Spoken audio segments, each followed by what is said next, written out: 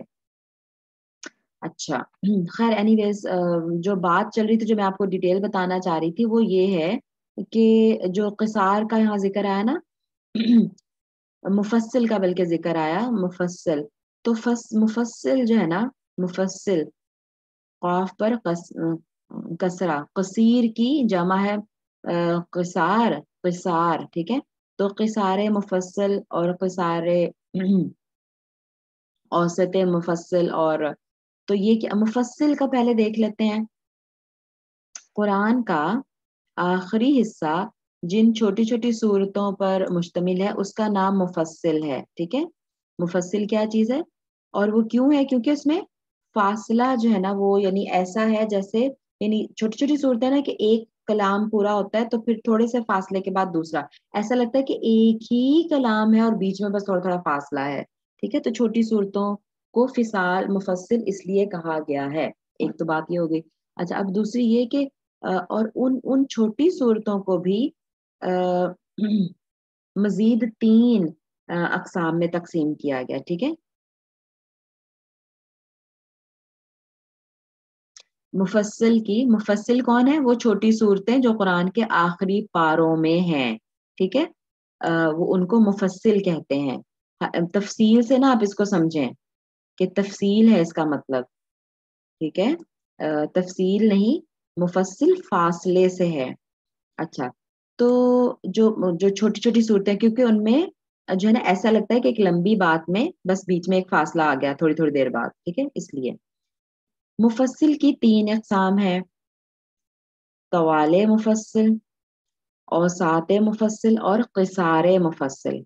تو جو طوال مفصل ہیں یعنی وہ فاصلہ یعنی وہ ہیں تو چھوٹی صورتیں لیکن ان چھوٹی میں کمپیریٹیولی وہ طویل ہیں، کمپیریٹیولی لمبی ہیں. تو وہ کہتے ہیں کہ سورہ حجرات سے شروع ہو کر سورہ بروج تک جو ہے نا وہ طوال مفصل چلتا ہے. اور یہ سورہ سورہ حجرات کہاں ہے؟ 27 نہیں، سورہ حجرات 26 پارہ میں ہے. اور اس کی تو ویسے 18 آیتیں ہیں، لیکن مطلب 18 20 25 24 اس طرح والی ہیں یہ ساری صورتیں نا. پھر ٹھیک ہے اتنی آیتیں، لیکن اس میں تھوڑی لمبی آیتیں بھی ہو سکتی ہیں. تو یہ طوال مفصل کہاں سے شروع ہوتی ہیں؟ ہے تو ویسے ساری چھوٹی چھوٹی آتی ہے نا، لیکن 26ویں پارے سے آپ سمجھ لیں کہ یہ شروع ہو جاتی ہے. باقی تو جو ہوں گی مطلب وہ 50 پلس. اور اچھا مزے کی بات ہے کہ ان میں 29 پارا میں بھی کچھ 50 پلس ہے، لیکن وہ اتنی چھوٹی چھوٹی سی آیتیں ہیں کہ وہ 50 پلس ہو کے بھی چھوٹی سی رہتی ہیں. ٹھیک ہے، لیکن جو پیچھے والی تھی صورتیں اس سے پہلے 26 پارا سے پہلے، وہ ہو سکتا ہے 50 آیات ہی جو ہے نا وہ کافی لمبی سورہ بن جائے. تو اس طرح سے بہرحال تو سورہ حجرات سے شروع ہو کر سورہ بروج، سورہ حجرات 26ویں پارے میں اور بروج 30th پارے میں، 30ویں پارے میں. تو یہ ساری جو ہے نا بیچ میں ساری صورتیں یہ ساری طوال مفصل یعنی ہے تو مفصل یعنی چھوٹی صورتوں میں آتی ہیں، لیکن ان چھوٹی صورتوں والی کیٹیگری میں سب سے بڑی ہیں یہ. ٹھیک ہے. اچھا اور پھر اوساط مفصل سورہ بروج سے لے کر سورہ بینہ تک. ٹھیک ہے، یہ پورا جو گروپ ہے یہ 30th پارے شروع ہو گیا نا بروج سے، تو اس میں ہے.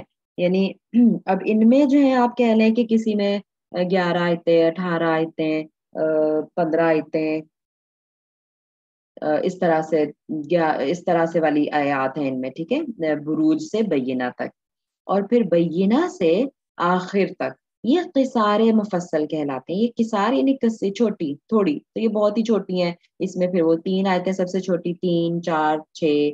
اور وہی بات ہے کہ اگر 11 بھی ہیں یہاں پر کچھ ایسی تو وہ بہت چھوٹی چھوٹی سی آیات ہیں. اور جو یہ اوساط والے میں اگر 11 آیتوں والی سورہ ہوگی سپوز، تو وہ تھوڑی لمبی آیتیں ہوں گی جس سے اس کی لینتھ لمبی ہو جاتی ہے.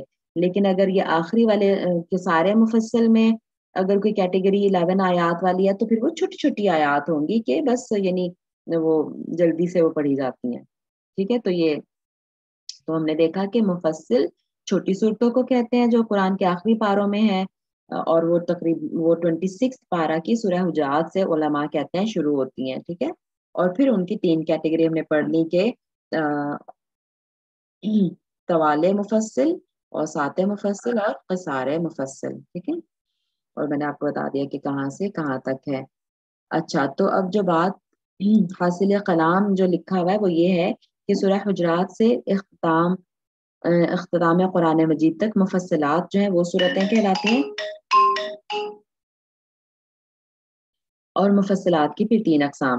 اچھا اب جو اوپر بیان ہوا ہے صبح کی نماز میں، اب جو ہمیں جو بات سمجھنے کی ہے وہ یہ ہے کیونکہ حدیث میں ان کا ذکر آیا تھا. تو صبح کی نماز میں طوال مفصل میں سے آپ صلی اللہ علیہ وسلم قرات کرتے تھے. ٹھیک ہے، صبح فجر کی نماز میں، فجر کی نماز آپ کی طویل ہوتی تھی کیونکہ اس میں بس وہی بات ہے نا کہ لوگ اٹھ جائیں. پھر وہی رسول اللہ صلی اللہ علیہ وسلم کا جو مطلب ہم پہلے بھی دیکھ رہے تھے کہ لمبی قرات کرتے تھے.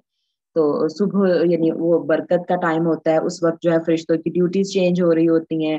اور یعنی بہت کوئی حیصل کا ٹائم بھی نہیں ہوتا کہ لوگوں کو جلدی ہو گھروں کو جانے کی، کام پہ جانے کی، کوئی کام چھوڑ کے آیا ہوا ہے نا. تو بہرحال بہت ساری مصلحتیں اس کی ہو سکتی ہیں. تو فجر کی نماز آپ صلی اللہ علیہ وسلم ذرا لمبی قرات سے کراتے تھے طوال مفصل کے ساتھ. اور پھر عشاء کی نماز میں اوساط مفصل. اب عشاء کے بعد بھی کہیں بھاگ دوڑ نہیں لگی ہوتی کہ کہیں جانا ہے نا، موسٹلی وائنڈ اپ کر چکے ہوتے ہیں آفیسز کام آج کل بھی اگر ہم دیکھیں. اور اس وقت بھی ظاہر ہے اس وقت ویسے ہی لائٹس نہیں ہوتی تھی تو عشاء کے بعد تو بس سونا ہی ہوتا تھا. تو پھر ذرا کمپیریٹیولی چھوٹی، کیونکہ لوگ تھکے ہوئے بھی ہوں گے تو فتنے میں نہیں کسی کو ڈالنا چاہتے تھے آپ صلی اللہ علیہ وسلم. تو میڈیم اوساط وسط اوساط مفصل. اور مغرب کی نماز میں قصار مفصل صورتوں کا پڑھنا مسنون ہے. ان تینوں ہی کی قرات آئی. ٹھیک ہے، فجر میں سب سے لمبی، عشاء میں میڈیم، اور مغرب میں سب سے چھوٹی کیونکہ مغرب کا ٹائم بھی کم ہوتا ہے. اور پھر وہی بات ہے کہ یہ تو خیر میں خود سے کہہ رہی ہوں، باقی تو مصلحتیں اللہ تعالیٰ بہترین جانتے ہیں، لیکن جو تھوڑی سی ایسی مجھے لگ رہی تھی اور یہ میرا خیال ہے کہ میں نے سنا بھی ہے. اور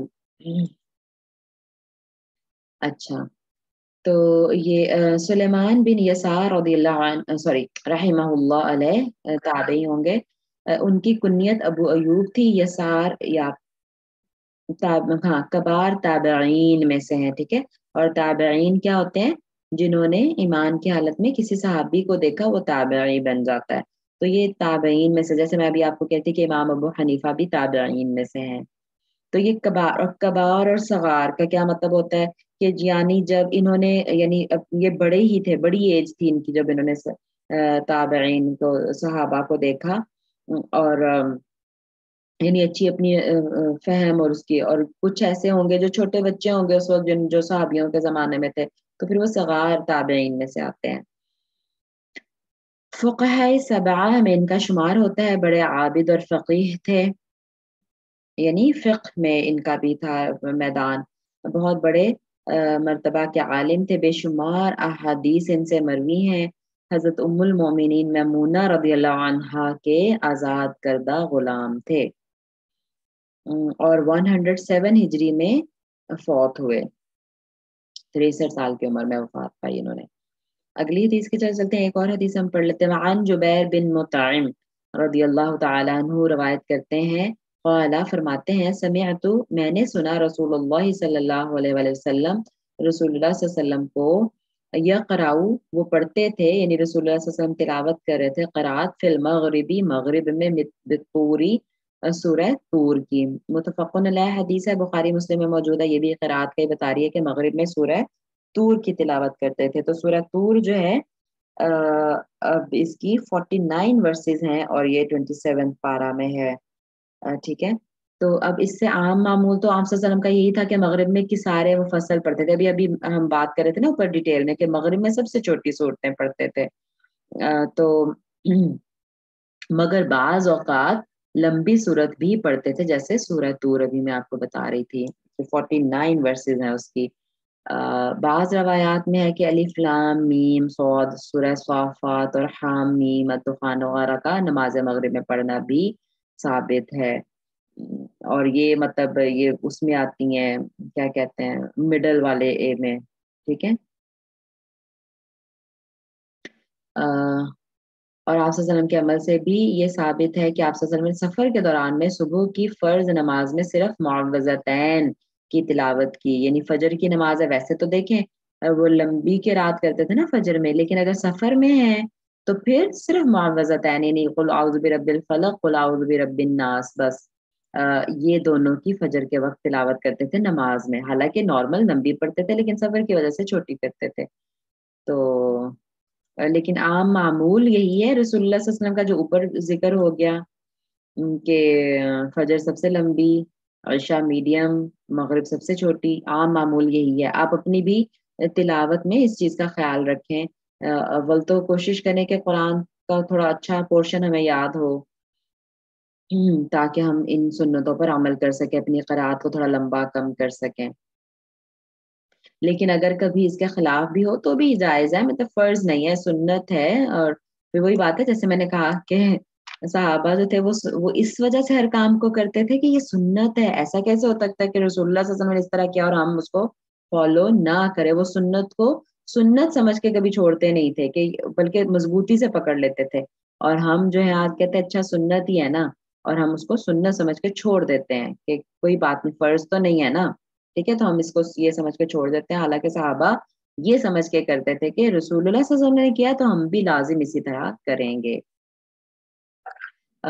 ایک اور حدیث لے لیتے ہیں، یہ بھی اسی پہ قرات پر ہی ہے کہ ابی ہریرہ رضی اللہ عنہ فرماتے ہیں، قالا فرمایا انہوں نے، کان رسول اللہ صلی اللہ علیہ وسلم، رسول اللہ صلی اللہ علیہ وسلم تھے، یقرأ فی الصلاۃ الفجر یوم الجمعۃ الف لام میم تنزیل، یعنی سورہ سجدہ کی تلاوت فرماتے تھے فجر کی جمعے کے دن کی نماز میں. تو دیکھیں اس طرح حدیث ہیں جن سے پھر ہمیں پتہ چلتا ہے رسول اللہ صلی اللہ علیہ وسلم کی نماز کی یعنی کیفیت کا، اور جو مسنون اس میں قرات ہیں وہ کیا ہے. وَهَلْ أَتَى عَلَى الْإِنسَانِ، یعنی دو ہوتی ہیں نا فجر کی رکعات، تو ایک میں سورہ سجدہ اور دوسری میں سورہ انسان کی تلاوت فرماتے تھے. متفقن علیہ. یعنی مغرب کی جمعہ کے روز صبح کی نماز میں ہمیشہ ان صورتوں کو پڑھتے تھے. اچھا، ان صورتوں کا التزام کیوں کرتے تھے؟ شیخ الاسلام ابن تیمیہ رحمہ اللہ فرماتے ہیں کہ اس کی مصلحت اور حکمت یہ سمجھ آتی ہے. پھر وہی علماء نے کوشش کیا ہے کہ ٹرائی کرے اس کو فگر آؤٹ کرنے کی. اور یہ حکمتیں اس کا عقیدے سے کوئی تعلق نہیں ہے نا, تو اس لیے پھر ان کا اجتہاد جائز ہے علماء کا. جیسے وہ سوچ سکتے ہیں کہ اچھا کیوں آپ صلی اللہ علیہ وسلم نے ایسے کیا ہوگا, لیکن عقیدے میں ہمارا اجتہاد ہم نہیں کر سکتے. اس کے لیے تو کوئی لازم چیز آئی ہوگی تو وہی ہم بات کریں گے. اچھا, وہ کہتے ہیں کہ کیوں ان صورتوں کو پڑھتے تھے, یعنی سورہ سجدہ اور سورہ انسان کو سورہ دہر بھی کہتے ہیں, سورہ انسان بھی کہتے ہیں. اس کے دو نام ہیں, ٹھیک ہے, سورۃ الانسان یا سورۃ الدہر. وہ کہتے ہیں کہ ان صورتوں میں تخلیق آدم, روز قیامت, بندوں کا میدان محشر میں جمع ہونا مذکور ہے, اور احادیث میں مذکور ہے کہ قیامت بھی جمعہ کے دن آئے گی. غالباً اسی مناسبت سے آپ صلی اللہ علیہ وسلم, کیونکہ اس میں سورہ انسان بھی ہے اور سورہ سجدہ, اس میں قیامت کا ذکر ہے کہ قیامت جب قائم ہوگی تو پھر, اور یعنی وہ سارا اس میں ذکر ہے. تو اور جمعہ کے دن قیامت قائم ہوگی, تو اس لیے جمعہ کے دن صبح صبح ایک ریمائنڈر کے طور پہ لوگوں کو وہ حالات ان کے سامنے لانے کے لیے آپ صلی اللہ علیہ وسلم شاید یہ صورتیں پڑھتے ہوں کہ ایک یاد دہانی ہو جائے ان کو کہ اس طرح سے قیامت آنے والی ہے اور یہ کچھ ہونے والا ہے. اور پھر وہی بات, اگر میں کہوں کہ اگر یہی والا جمعہ ہو, کیونکہ جمعے کو اگر قیامت آنی ہے تو یہی والا جمعہ ہو تو وہ ایمان پہ ایٹ لیسٹ ہو. اچھا چلے ٹھیک ہے, پھر انشاءاللہ ہماری کلاس کا ٹائم یہاں پہ ختم ہو رہا ہے. ہاں, ان دونوں کو پڑھنا مسنون ہے. جن صورتوں کو نبی صلی اللہ علیہ وسلم نے کسی نماز میں بالالتزام پڑھا ہو, ہمارے لیے وہ امتثال امر اور تعمیل عمل کرتے ہوئے ان صورتوں کو انہی نمازوں میں پڑھنا افضل ہے. ویسے تو فرض تو نہیں ہے, کچھ بھی پڑھ سکتے ہیں, ٹھیک ہے, اس کا یہ مطلب ہرگز نہیں ہے کہ کوئی دوسری صورت نہیں پڑھی جا سکتی, ٹھیک ہے نا, مگر اتباع سنت کا تقاضا یہی ہے کہ انہی صورتوں کو پڑھا جائے جو رسول اللہ صلی اللہ علیہ وسلم نے پڑھی. اگر آج مطلب یاد ہوں کسی کو تو وہ یہی والی پڑھے. اور ٹھیک ہے, چلیں انشاءاللہ پھر 229 حدیث سے اگلی کلاس میں پڑھیں گے. یہاں پہ ہم اینڈ کرتے ہیں. سبحانک اللہم و بحمدک, نشہد ان لا الہ الا انت, نستغفرک و نتوب الیک. ربنا تقبل منا انک انت السمیع العلیم وتب علینا انک انت التواب الرحیم. آمین یا رب العالمین. اللہ تعالیٰ سے دعا ہے کہ اگر میرے بتانے میں کہیں کچھ کمی بیشی ہو گئی ہے, مجھ سے کچھ غلط بتایا گیا, تو اللہ تعالیٰ اس کو اپنی رحمت سے معاف فرمائے اور ہمارے ذہنوں سے اس کو محو فرما دے. اور اگر میں صحیح بتا پائی ہوں تو اللہ تعالیٰ اس کو راسخ کر دے ہمارے دلوں میں, اس پہ ہمیں عمل کی توفیق عطا فرمائے. آمین یا رب العالمین. جزاکم اللہ خیرا کثیرا. السلام علیکم.